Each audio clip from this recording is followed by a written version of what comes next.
Hey everyone, आज मैं आपको बताऊंगी methods and approaches of English teaching. English language teaching में बहुत सारी मेथड्स और अप्रोच होती हैं जिनकी अपनी स्ट्रेटजीज और फोकस होते हैं। ये मेथड समय समय से बदलते आ रहे हैं और ये कम्प्लीटली इन्फ्लुएंस होते हैं किसी लिंग्विस्टिक पे और साइकोलॉजिकल थ्योरी पे।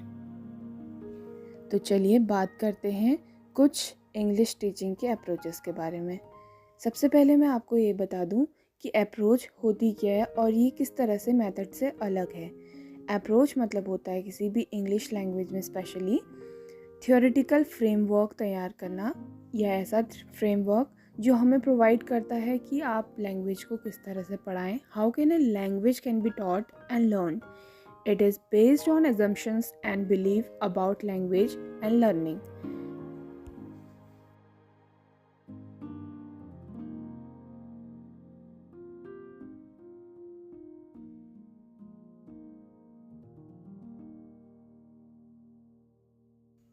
On the other hand, a method is a plan for teaching based on the approach. It means the approach provides the philosophy of teaching and enhance many methods. A technique is a classroom activity that is used to implement the method. Okay, let me show you a Venn diagram. So from this Venn diagram we can clearly see that कि approach एक बड़ा aspect है जो कि नई नई method derive करता है, और मेथड्स के थ्रू हम नई नई टेक्निक्स देख सकते हैं। अब तक हमने बात करी कि अप्रोच और टेक्निक किस तरह से रिलेटेड हैं। Now moving towards some of the major types of approaches and teaching English language methods.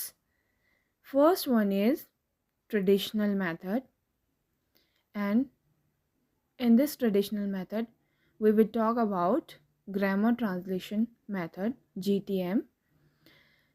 It focus on translating text between English and the learning natives language. It means ये focus करता है कि जो भी books में English text book में लिखा हुआ है वो हम लर्नर को उसकी नेटिव लैंग्वेज में समझाएं, उसकी मातृभाषा में समझाएं। इससे ये होगा कि जो बच्चे को हम ग्रामर सिखा रहे हैं वो उस तक ईजीली पहुंच जाए। ये एम्फेसाइज करता है कि ग्रामर रूल्स और वोकैब को याद कराया जाए, और इसमें limited speaking and listening practice कराई जाती है।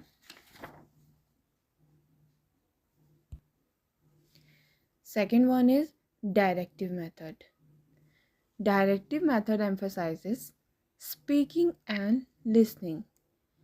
No translation instead of meaning is taught through demonstration and context.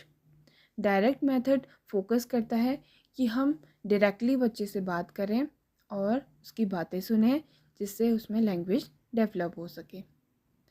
Now moving towards another approach. Some of the approaches structural approaches. Structural approaches में ऑडियोलिंगुअल मेथड की अगर हम बात करें तो ये बेस्ड है कम्प्लीटली बिहेवियरिस्ट साइकोलॉजी पे।